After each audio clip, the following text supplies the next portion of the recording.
दोस्तों 2026 का सावन का महीना जेनजीमय हो चुका है।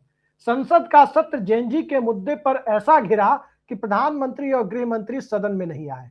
18-19 दिनों तक नहीं आए। लेकिन उसके बाद जंतर मंतर से जो पैलेट गन का मुद्दा था और जेनजी के आंदोलन की शुरुआत थी, वो जेनजी आंदोलन अब भी जारी है। उसी लुटियंस दिल्ली के भीतर, उसी जंतर मंतर के आधे किलोमीटर के दायरे के भीतर, जहां से पूरे देश में मौजूदा सत्ता के खिलाफ सवाल उठे थे।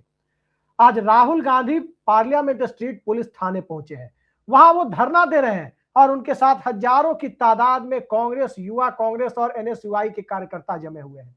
मुद्दा सिर्फ एक है कि जिस साहिल लोहबच नाम के लड़के के ऊपर लड़के के ऊपर पैलेट गन से हमला हुआ, पैलेट गन चली, उस पर अब तक एफआईआर क्यों नहीं हुई? दिल्ली पुलिस के किस व्यक्ति ने चलाई या किसी अन्य व्यक्ति ने चलाई?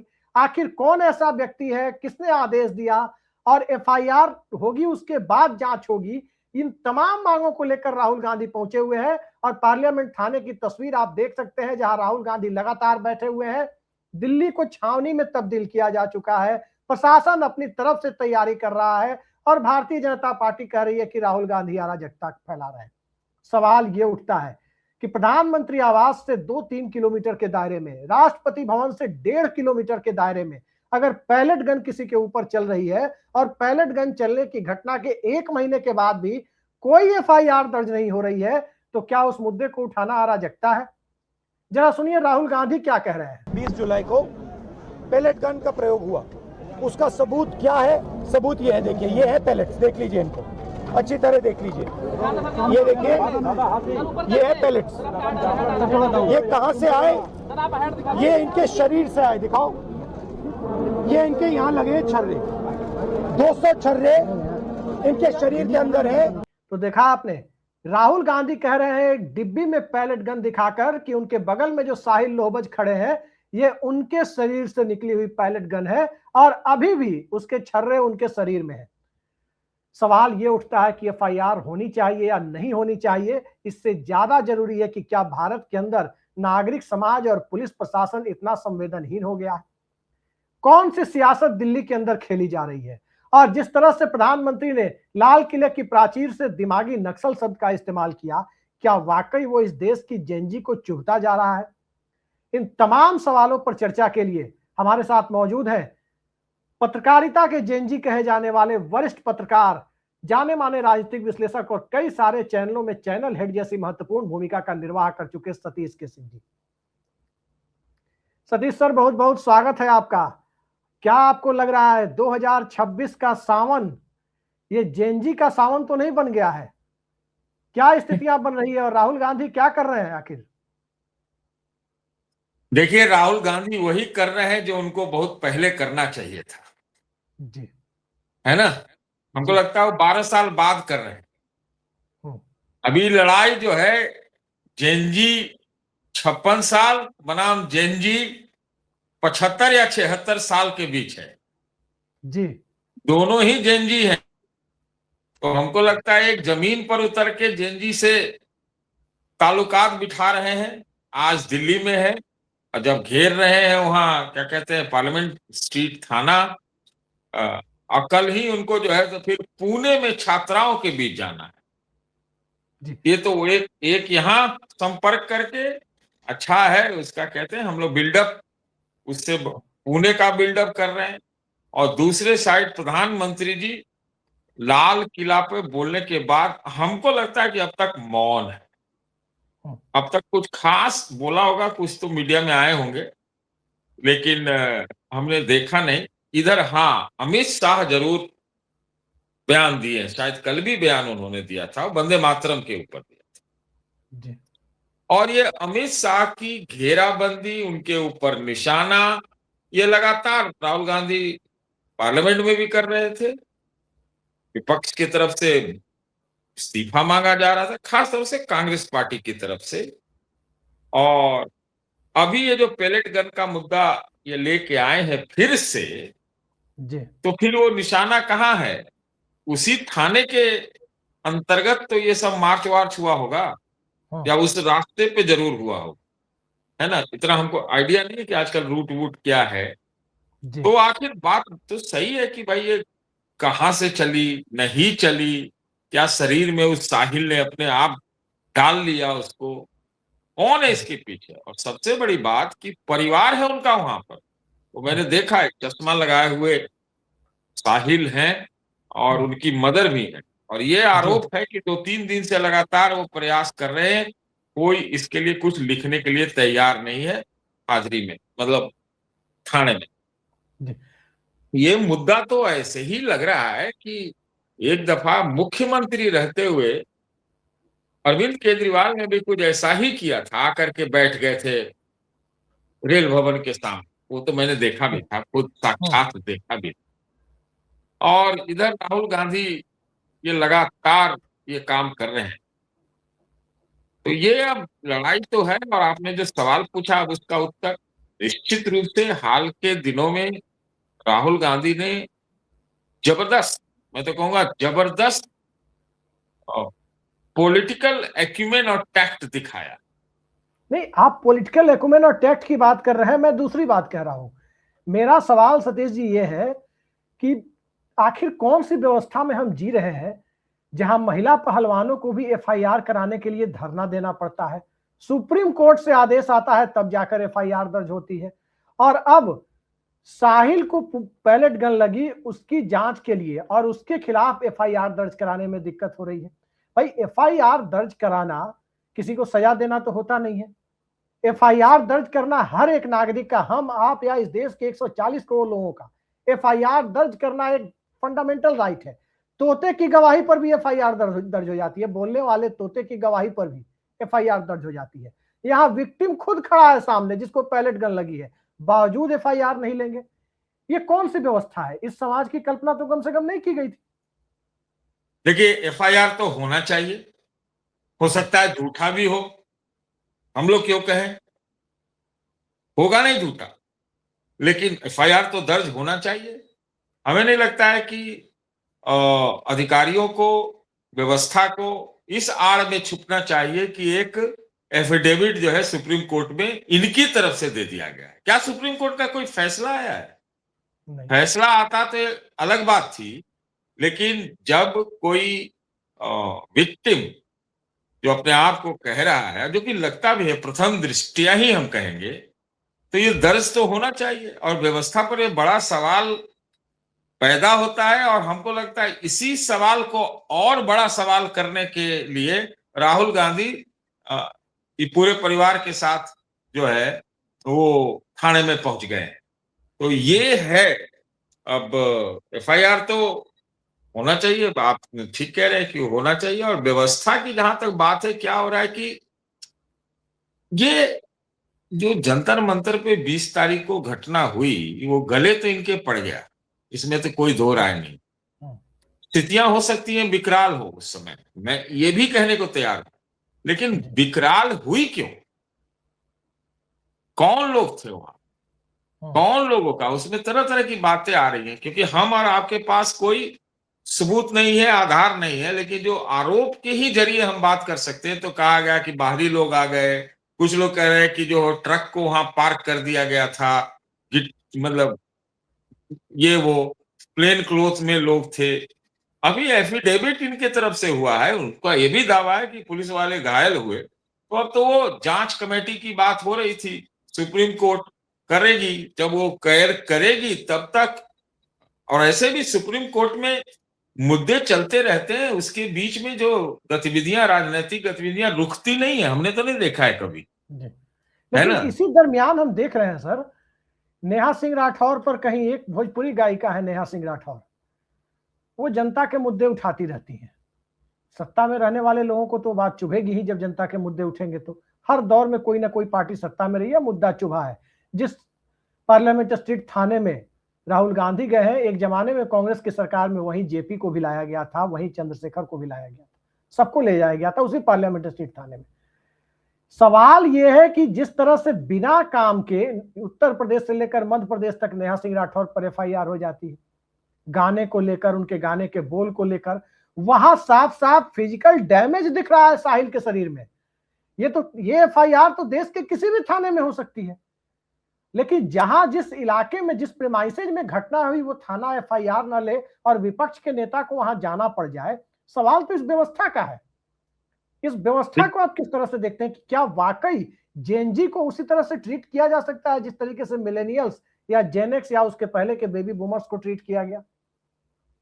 देखिए, जेएनजी में देखिए, मैं आपसे थोड़ा आपको मायूस करूंगा। मैं जेएनजी शब्द, मैं इसको एक आयातित, तात्कालिक, ट्रेंडी शब्द मानता हूं, जी, है ना। हमको भी ठीक से मालूम नहीं है, और जो लोगों ने जेएनजी का परिभाषा दिया उनको भी ठीक से नहीं मालूम था। ये मैंने पढ़ा है।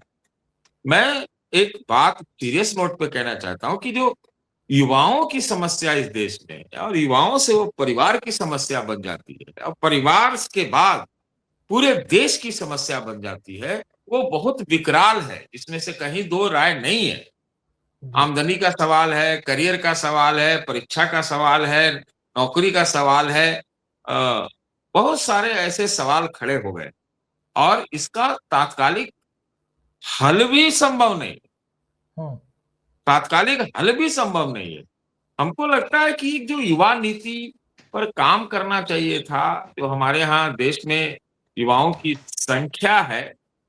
अब सोचिए ना, चाइना में 1 घंटा में 1160 आदमी पैदा होता है, और हमारे यहाँ 22, 24, 25, 2600 लोग पैदा होते हैं। उसका संसाधन, उसकी इकोनॉमी कितनी बड़ी है, और हमारे यहाँ युवा जो है, एग्जैक्ट संख्या तो अभी नहीं कहेंगे, लेकिन 60-64% आते हैं, है ना।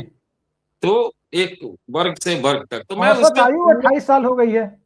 है क्या? औसत आयु 28 साल हो गई है, किस चीज की एवरेज एज भारतीयों की, है? आम भारतीयों की, भारत की कुल जनसंख्या का अगर आप मीन निकालने के लिए चले, खासकर डेमोग्राफिक डिविडेंड का, तो 28 साल है। वही तो कह रहा हूं, लेकिन उसका निकाला जाना चाहिए ना कि वो 28 साल में कम से कम कितने पकौड़े भी तो तल रहे हैं या नहीं तल रहे। मैं ये कह रहा हूं, सवाल उसका है, सवाल बड़ा है।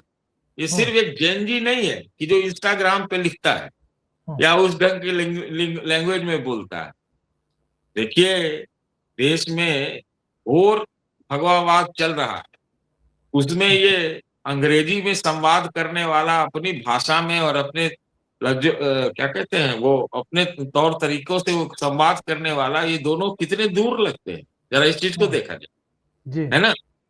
बात जेएनजी का ही नहीं है सिर्फ। जेएनजी क्या है, हमको लग रहा है कि एक पूरी तरह से एक पूरे जनरेशन का सवाल, पूरा उस जनरेशन को आप थोड़ा बड़ा कीजिए, है ना। अब उसका पूरा आप निकालिए, चलिए वो बहुत टेक्निकल हो जाएगा बात कि भाई आमदनी क्या है, रोजगार क्या है, औसत इनकम क्या है, वगैरह वगैरह वगैरह वगैरह, इतने पैरामीटर्स हैं जिस पर वो सारी समस्या है, और इसको कोई इनकार नहीं कर सकता।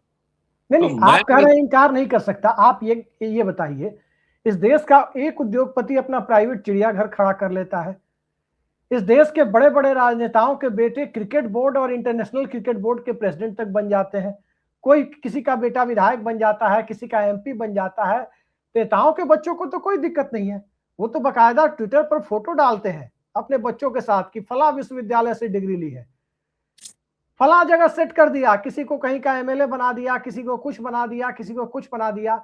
लेकिन जो आम आदमी है, जिसे सपने बड़े बड़े दिखाए जाते हैं कि 15 लाख रुपए खाते में यूं ही आ जाएंगे, देश बदल जाएगा, अच्छे दिन आने वाले हैं, और उन सबको, उन नौजवानों को मिलता क्या है वो आप भी देख रहे हैं कि वो ट्रेन में लदा कर अपने सपनों को लेकर के निकलते हैं बिहार से, ईस्टर्न यूपी से, बंगाल से, झारखंड से। वो चलते हैं तो पहुंचते हैं लुधियाना, वो चलते हैं तो पहुंचते हैं बेंगलोर, वो चलते हैं तो पहुंचते हैं मुंबई, वो चलते हैं तो पहुंचते हैं सूरत। और फिर स्टेशन पर जो भीड़ आती है, उस भीड़ को अगर पुणे की भाषा में कहें, गुड़गांव की भाषा में कहें तो सॉफ्टवेयर मजदूर कहेंगे, और अगर लुधियाना की भाषा में कहें, सूरत की भाषा में कहें तो उसे आप शारीरिक श्रम करने वाले मजदूर कहेंगे। पीठ पर लैपटॉप लादे हुए मजदूर हो या पीठ पर कुदाल लादे हुए मजदूर, दोनों की स्थिति में आज की भारत में कोई बहुत ज्यादा फर्क दिखाई नहीं दे रहा। उस जेएनजी के बीच सवाल यह है कि क्या राहुल गांधी ने उनके मुद्दों को लेकर, उनके मुद्दों के आश्रय देश को जगा दिया है? जी देखिए, वास्तविकता से जब दो चार होना पड़ता है, सच से सामना होता है, वास्तविकता जब ऊपर आ जाती है तो प्रचार तंत्र जो है वो फेल हो जाता है, और हमको लगता है हाल के दिनों में यही हुआ है। और उन वास्तविक स्थितियों ने राहुल गांधी को एक उनका कद को बढ़ा दिया है, और उन मुद्दों को लेके उन्होंने उसको उठाया है और उसको चढ़ा रहे हैं, और राजनैतिक रूप से उसका फायदा भी उठाने की कोशिश, जी है ना? तो ये वास्तविकता जो है हावी हावी हो रही है। ये एक बात। जी थोड़ा-सा मैं फिलोसॉफिकल जवाब दे रहा हूँ। वास्तविकताएँ हैं जिसको बहुत दरकिनार किया गया, उसको समझा नहीं गया, और वोट वोट में जीतने से या प्रचार तंत्र से इसको ढक के रखा गया। ये सबको पता था कि ऐसी स्थिति है, उनको भी पता हो। हम्म, अभी भी शायद वो सोचते हो कि वोट से और ये वो से निकल जाएँगे और ये दूर जी हो जाएगा। ये दूर होने वाला नहीं है। जब तक ठोस कार्यक्रम नहीं होगा, 2026 में 27 में कहा जा रहा है, अब लंबा जवाब होगा जी कि 2026-27 में कहा जा रहा है कि 1 करोड़ एआई के लोगों को ट्रेनिंग किया जाएगा, ट्रेनिंग दिया जाएगा। हम्म, अरे 10 साल हो गया एआई को बहुत चढ़े-बढ़े, हम तो कहाँ छूट गए पता ही नहीं है। हम्म, एक बात। दूसरी बात, ये भी कहा गया था कि 500 कंपनियों में 1 करोड़ इंटर्न रखने का एक पूरा होगा। उसके आंकड़े क्या है आप ही बताइए? तो स्थिति गंभीर है, इस चीज़ को इनको स्वीकार करके तात्कालिक रूप से लगातार धुआंधार काम करना पड़ेगा। हम्म, नहीं तो राहुल गांधी ने जिस तरह से ये अभियान छेड़ा हुआ है, तो वो तो बहुत हद तक वो सरकार की विश्वसनीयता पे चोट कर रहे हैं, और विश्वसनीयता जब खराब हो जाती है, तो कुछ नहीं बचता है, एक बात। हम्म, दूसरी बात जो आपने कही सॉफ्टवेयर मज़दूर और दूसरे प्रकार के मज़दूर, अरे सॉफ्टवेयर कब का आउटडेटेड हो गया अभिषेक। जी इसलिए तो अब मैंने मजदूर टर्म का इस्तेमाल किया। नहीं तो अब सॉफ्टवेयर के मज़दूरों की ज़रूरत नहीं है, ये कह रहा हूँ हम्म, आपसे। काम ही नहीं उनके पास बचा है, वो सर सब मैं आपको एआई बताऊं सर मैं आपको सुनिए ना। बताऊं मेरे पास कई सारे सॉफ्टवेयर इंजीनियर इस एआई के दौर में फोन कर करके कह रहे हैं कि अपने यहाँ पे यूट्यूब चैनल में मुझे रख लीजिए और दूसरे चैनलों में मुझे रखवा दीजिए, हम एडिटिंग का काम कर लेंगे। अरे सॉफ्टवेयर वाले जो कोड बनाते थे, कोडिंग करते थे, वो एआई हम्म, वाला पलक झपकते बना देता है। और जी एआई ने जो किया है वो तो इसी इसी की का तो संकट है, क्योंकि देखिए कोई ऐसा नहीं है कि एआई के रहते आप जो है बहुत कुछ और भी कर सकते, और तरह के धंधे हो, उद्योग हो, काम हो, उसमें रोजगार पैदा हो सकते हैं। लेकिन क्या है कि बाकी धंधे-वंधे क्या हैं? वो प्रश्न है ना। चाइना जी में चाइना वाला जो फैक्ट्री सिस्टम है, वो हमारे यहाँ कहाँ है भाई? हम्म, क्योंकि वहाँ फैक्ट्री में लार्ज स्केल प्रोडक्शन करते हैं तो सब लोग खप जाते हैं। और जी वहाँ भी इतना मशीनीकरण है, वहाँ भी एआई है।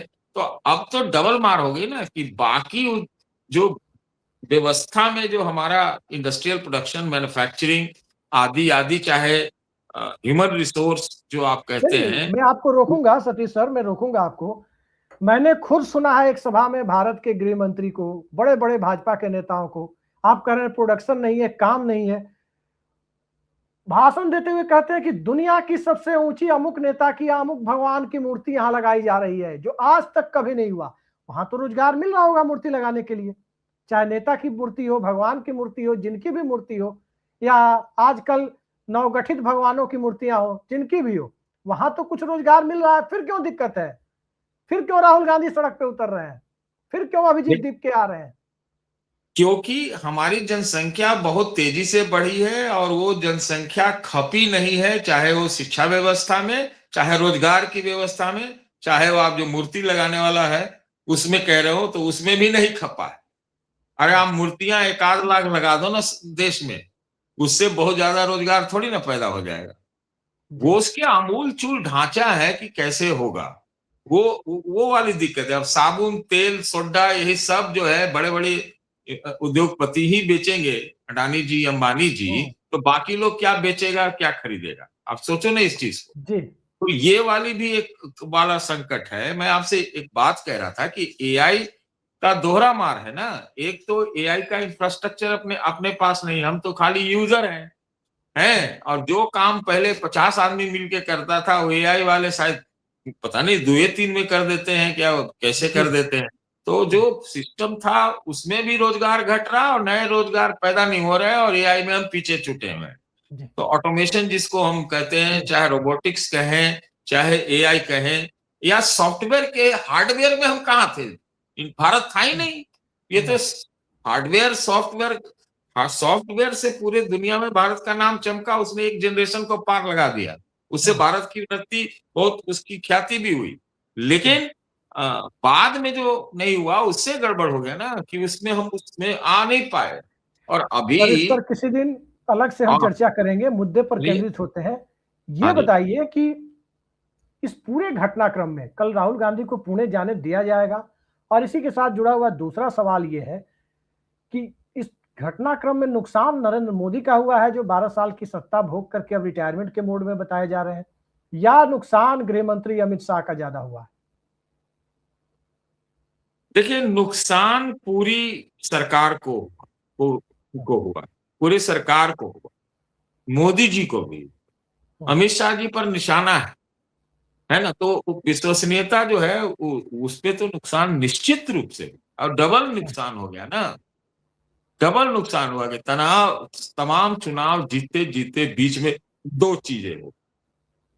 पहला तो और मंदिर में जो चोरी, चढ़ावा चोरी, डकैती जो भी कहा गया वो हो गया, और अब उसमें एक नया, उसमें और भी फ्लेवर आ गया है कि अब कहा जा रहा है कि चंपत राय बंसल की जो टीम है उसके तरफ से कोई एक पेपर घूम रहा है, उसमें अब वो निर्माण जो जिसमें नृपेंद्र मिश्रा जी थे, अब उसके तरफ निशाना ताना जा रहा है। चंदा और चढ़ावा को अब अलग किया जा रहा है कि उससे निर्माण में अब वो सवाल कर रहे हैं। कहा जा रहा है, तो मालूम नहीं, कि चंपत राय की टीम पलटवार में, क्योंकि नृपेंद्र मिश्रा जी ने ही इसको डकैती बता दिया था, तो अब एक तो क्लीन चिट शायद चंपत राय बंसल और अनिल मिश्रा को मिल गई है, तो अब वो लोग अटैक कर रहे हैं। तो वो अभी ट्रिपल हो जाएगा, ये अटैक नंबर 3 हो जाएगा। पहला तो ये मंदिर वाला हुआ, उसके बाद जो घटनाएं हुई, क्या नाम है, ये जंतर मंतर, नीट आदि आदि, वो दूसरा अटैक था। अब ये तीसरा अटैक उधर से आ रहा है, क्या बोलते हैं वो, शायद कि वो चंपत राय की टीम की तरफ से खुद उन्हीं का एक 10 पन्ने का लेटर घूम रहा है, हस्तलिखित। अब वो पता नहीं कैसा है। तो ये सारी चीजें मिल करके जो है ना, वो थोड़ी विश्वसनीयता पर तो निश्चित रूप से एक उससे इनको डैमेज हुआ है, और वो चीज दिखाई पड़ती है बॉडी लैंग्वेज में, बोली में, संसद में आना नहीं, फिर इंस्टाग्राम पर आधी रात में आ जाना, 21 दिन तक। अभी तो 1-2 रोज से अमित शाह जी आ रहे हैं, और भी देखिए बहुत तरह की चीजें एक साथ हो रही। नहीं, तो क्या राहुल गांधी को कल पुणे पहुंचने दिया जाएगा, या उस कार्यक्रम की परमिशन रद्द कर दी जाएगी? क्योंकि जिस ढंग से दिल्ली के हालात हैं, जिस ढंग से छावनी में बदला हुआ है पूरा लुटियंस दिल्ली, क्या लग रहा है आपको? अब ये हम कैसे कहें, मैं तो सरकारी व्यवस्था में नहीं हूं कि मैं बता दूं, लेकिन हमको लगता है कि पुणे वाला कार्यक्रम होगा, जैसे भी हो, वो जैसे भी हो होगा। और आखिरी सवाल पे आ रहे हैं। सुनिए ना, पार्लियामेंट स्ट्रीट पर जो ये चीजें चल रही हैं, तो वो एक, इस चीज का आपने पूछा ही नहीं, हम अपने तरफ से बताना चाहते जी, मैं उसी पे आने वाला था। राहुल गांधी ने एक मीटिंग में एक शब्द का इस्तेमाल किया था, रेसिस्टेंस। रेसिस्टेंस शब्द का इस्तेमाल किया। मैं भी भौचक्का रह गया था कि भाई रेसिस्टेंस आदि शब्द तो आजादी के आंदोलन से पहले हुआ करता था, या कहीं कोई क्रांति करता है या ये सब करने लगता है, उसकी भाषा है। ये राहुल गांधी ये क्या बोल रहे हैं भाई? वो जब उन्होंने बोला था तो मैं 2-3 दिन तक सोचता रह गया कि भाई इसको स्पष्ट तो किया नहीं था। तो अब लग रहा है कि जिस प्रकार से, तो लगता है दशकों बाद कांग्रेस के लोग सड़क पे और हैं। अब इस बार हम उन लोगों में से हैं जो बराबर कहते हैं लुटियन जोन से बाहर जाने वाली पार्टी नहीं, आराम तलबी है, न इनका कुछ संगठन है, लेकिन वो दिख रहे हैं सड़क। एक आश्चर्य जैसी भी चीज हो रही है, लेकिन हो रही। तो क्या इसी को रेसिस्टेंस कह रहे थे कि हर दिन कभी प्रधानमंत्री के घर के बाहर आ जाना, फिर वंदे मातरम पर कहना कि भाई जो कांग्रेस तो छंद गाती थी वही गाएगी, फिर यहाँ गूंज वहां गूंज, पुणे में छात्राओं की गूंज, इस तरह से जो चीजें आगे बढ़ रही हैं, अ, ये बहुत मतलब भी देखना होगा कि ये कैसे और प्रोग्रेस होती है। भाई छात्रों की गूंज एक अ, प्रयागराज में देखा हो तो जी, भारी सफल रही। तो हमको जी। लगता है कि जब प्रयागराज में इजाजत दी गई, तो हमको लगता है कि पुणे में भी देनी ही पड़ेगी, क्योंकि देहरादून में भी हुआ ना और हुँ, कोटा में भी हुआ। ये दोनों भी तो बीजेपी की सरकार है। ठीक। आखिरी सवाल पर सर आ रहे हैं हम।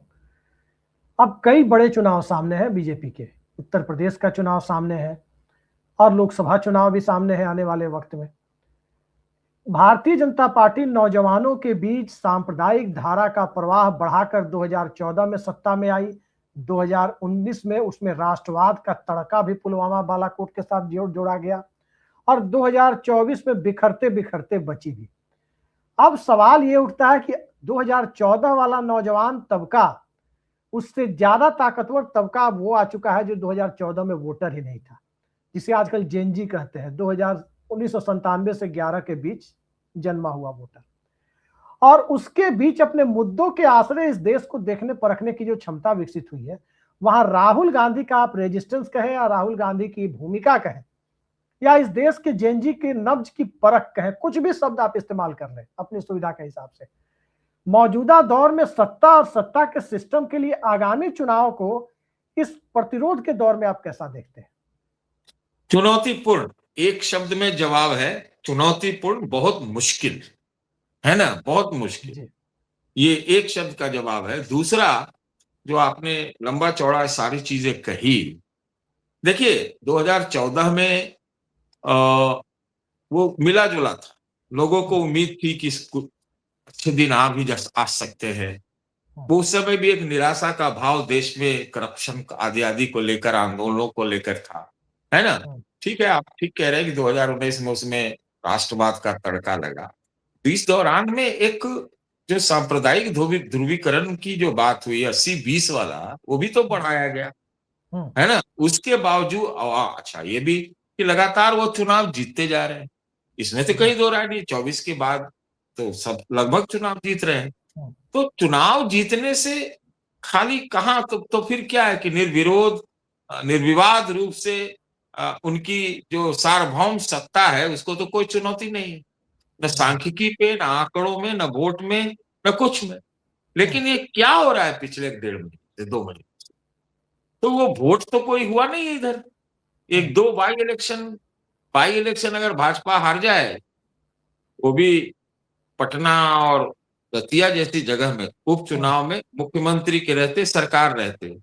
तो बात ये कि चीजें इतनी तेजी से पलट रही हैं या पलट गई हैं, मैं कहूँगा, जी। तो अब उसमें चुनाव जीतिए आप आज, और कल दूसरी चुनौती खड़ी हो जाएगी और लगेगा कि नहीं, अरे चुनाव तो पीछे हट गया, बहुत पहले हुआ था, बहुत पहले हुआ था, अरे वो कोई नहीं, कोई नहीं। अब हर दिन एक चैलेंज है, और जो एक पूरी पॉलिटिकल लड़ाई जैसा जो चल रहा है, और सरकार को अपने से ही एक संघर्ष है, सरकार और जनता के बीच में संघर्ष है। आप बात समझिए, जनता को भी उनको संतुष्ट करना है और आपस में भी बातचीत करके करें न करें, कैसे करें, क्या करें, ये वाली स्थिति है। तो आगे के आने वाले दिनों में तमाम चुनाव जीत जाने के बावजूद भी हर दिन एक बड़ी चुनौती रहेगी, जो कि चुनाव जीत से ज्यादा है। बिल्कुल आप सही कह रहे हैं, और जिस तरह से हर दिन हर महीने एक नया सिलेबस 2014 के बाद चुनावी हिंदुत्व की धारा को मजबूत करने के लिए फेंका जाता था। मसलन कभी खान मार्केट गैंग, तो कभी टुकड़े टुकड़े गैंग, तो कभी अवार्ड वापसी, तो कभी इनटॉलरेंस, तो कभी उसके साथ साथ आता था अली बजरंग बली, कभी लव जिहाद। इस तरह की चीजें जो लगातार नया नया सिलेबस ऐड हो रहा था।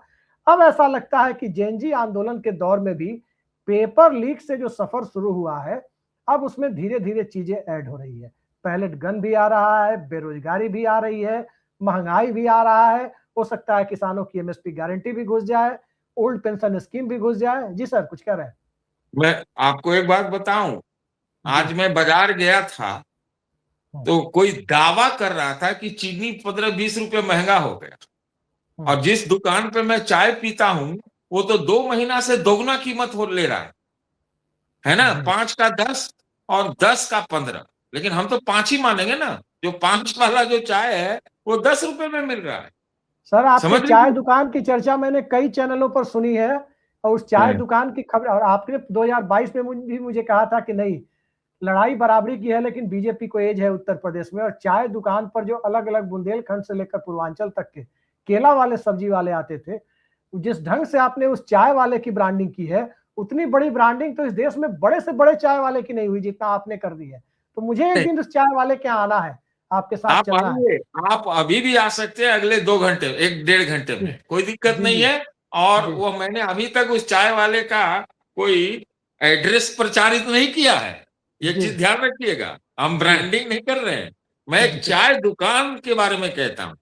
और वो चाय दुकान जो है वो उसमें तरह तरह के लोग आते रहते हैं, जो आते हैं वो पहचानते भी है, कुछ उधर से आ गए, कुछ नए आए, कुछ जो लोग बैठे रहते हैं वो भी 1-2 आदमी को बुला लेते हैं। वो इस तरह से है ऊपर नहीं, तो ये जेएनजी के बारे में चाय वाला क्या बता रहा है आपको? चाय वाले के यहाँ से क्या इनपुट मिल रहा है राहुल गांधी और इस पूरे जेएनजी आंदोलन के बाद से? मैंने ये, आपने अगर चैनल पे देखा हो या नहीं भी देखा हो, कोई बात नहीं, देखना तो नहीं चाहिए आपको, आप ही दिखाते हैं देश को। तो मैं ये कह रहा हूं कि वहां पर तो राहुल गांधी का स्टॉक अप हुआ है, मतलब उनकी रैंकिंग ऊपर गई है। और सरकार पे बहुत सारे सवाल एक साथ जो भक्त लोग भी थे वो भी कर रहे हैं, निश्चित रूप से कर रहे हैं। उसमें डबल अटैक है, उसमें 2 तरह के सवाल है। वो मंदिर के बाद से जो है उनका विश्वास हिला है, और दूसरा उसमें इनके बाल बच्चे तो सबके है ना भाई, परिवार बच्चे, तो उसको लेकर के बहुत निराशा हुई है। और एक और चीज जो बात लोग नहीं करते हैं, और हमको लगता है ये सब कॉम्बिनेशन बन रहा है, वो जो महंगा है, महंगाई जो हुई है। जैसे मैंने आपको कहा चाय की कीमत दुगनी हो गई, आज चीनी के बारे में कोई बता रहा था, फिर हमको सब बता रहे कि आज तो एक आदमी ये बोल रहा था कि प्याज भी महंगा हो गया इधर, है ना, और त्योहार सब आने वाले हैं। प्लस तेल के दाम, जो खाने का तेल है उसके बारे में चर्चा हो रही थी। तो ये मैं मोटा मोटी, चूंकि मेरे पास फिगर्स नहीं है तो मैं उस पर ऐसे नहीं बोलता हूं कभी भी, या तो हम कम फिगर ही बोलते हैं। लेकिन अगर फिगर वाला अगर आप कॉन्वर्सेशन करें तो वो अलग से करेंगे, वो अलग ही उसका मिजाज है। लेकिन मोटे तौर पे ये चर्चाएं हो रही हैं जो मैं आपके समक्ष साझा कर रहा हूं। चलिए, चाय वाले ने तो आपको सच बता दिया कि ये देश किस दिशा में जा रहा है, लेकिन हकीकत ये है कि मौजूदा दौर में आज एनएसयूआई और कांग्रेस के प्रदर्शन में जब विपक्ष के नेता राहुल गांधी पार्लियामेंट स्ट्रीट थाने पहुंचे हैं, तो वहां कम से कम कुछ पकौड़े वाले को रोजगार जरूर मिल गया होगा। लेकिन क्या इस देश की व्यवस्था के भीतर रोजगार की वही स्थिति है जो स्थिति मौजूदा सरकार दिखाना चाहती है? पैलेट गन के मुद्दे पर एफआईआर हो या नहीं हो, राहुल गांधी के इस प्रयास का क्या असर होता है वो आने वाले वक्त में पता चलेगा। लेकिन इतना जरूर है कि नरेंद्र मोदी और अमित शाह या पूरी भारतीय जनता पार्टी के लिए जो दुश्वारियां दिखाई दे रही है, उसका एहसास आरएसएस के प्रमुख मोहन भागवत को भी है। तभी वो राष्ट्रभक्ति को भी तुलनात्मक तरीके से जेएनजी के साथ जोड़कर उसकी ब्रांडिंग में लगे हुए हैं। लेकिन राष्ट्रभक्ति की वो परिभाषा जो मोहन भागवत और भारतीय जनता पार्टी दे रहे हैं, ऐसा लगता है जेएनजी उससे मीलों आगे निकल चुका है। और जब मीलों आगे उसे निकल चुका है लेकर, तो राहुल गांधी उस परिभाषा के साथ कांग्रेस पार्टी के साथ मिलकर उस जेएनजी को पकड़ने की कोशिश कर रहे हैं। देखते हैं क्या होता है। आज की इस बेहद सार्थक चर्चा के लिए सतीश के सिंह जी आपने समय निकाला, बहुत बहुत धन्यवाद आपका। नमस्कार।